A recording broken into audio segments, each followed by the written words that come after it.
With GTA 6 on the way, of course there are some things that fans want to see, and in this video I'll be going over 10 things we want Rockstar to include in GTA 6. Welcome back to Grand Theft Maniac, let's get into the video. Number 10, great soundtrack and custom playlists. One of the coolest aspects about Grand Theft Auto Vice City and Grand Theft Auto San Andreas was that they featured incredible soundtracks.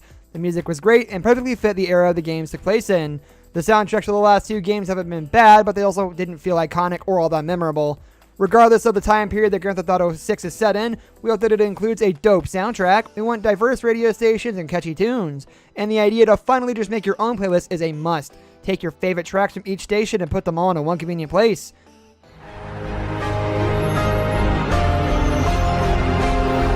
Number 9, RPG elements. Grand Theft Auto 4 was desperately missing a lot of fun things you could do in Grand Theft Auto San Andreas. Some of that was rectified in Grand Theft Auto 5, with the return of haircuts and the random side missions that were a blast. That being said, there were still a few things we want back. Grand Theft Auto San Andreas allowed players to do different things that will make their character gain or lose weight. Bringing that back would be rad, as would including the ability to learn new fighting skills, things that would add a lot this time around.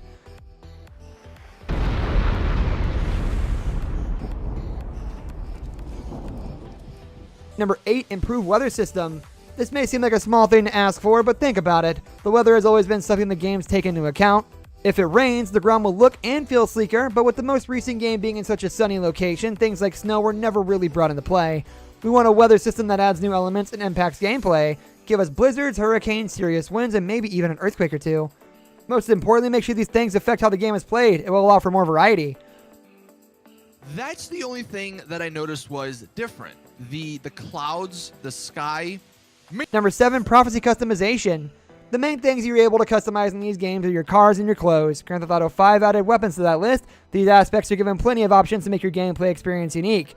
As gamers, we love this, but we think customization needs to go further. For example, it would be great if we could customize the properties that we purchase. If you buy a bar, like you can in the last game, you should be able to deck it out however you want. The same goes for a house that you can buy.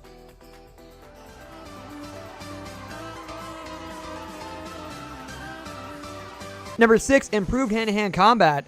This goes part and parcel with the RPG elements we alluded to earlier. Learning new moves should impact your character, and that means there needs to be a better fighting system. Shooting and aiming have long been fine in this series, but that's not the case for hand-to-hand combat.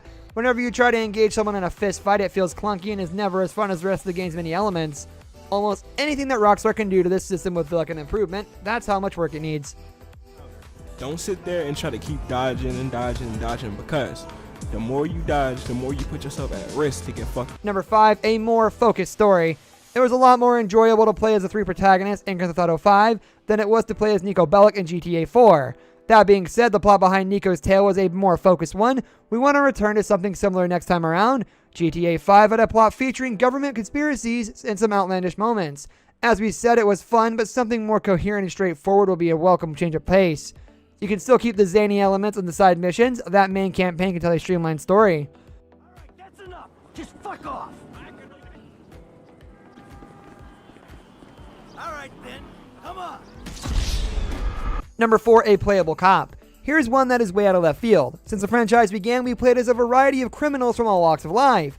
To really throw a curveball and change things up for the next game, getting to take control of an officer of the law would be awesome. Maybe there could be a storyline where you get to make decisions as this cop that would take you down the path to doing what is right or being corrupt. It could open up a whole world of missions, plot twists, and more that weren't possible in past iterations.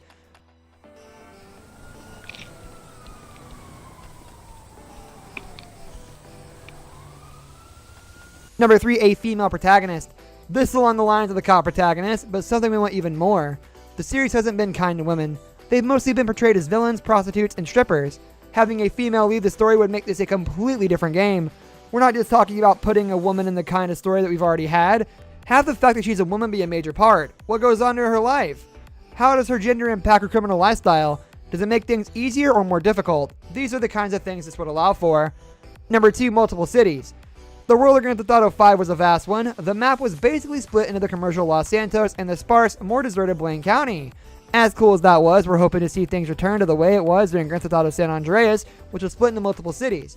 Each of those cities in that game had its own unique vibe that made it feel like we were playing 3 different games.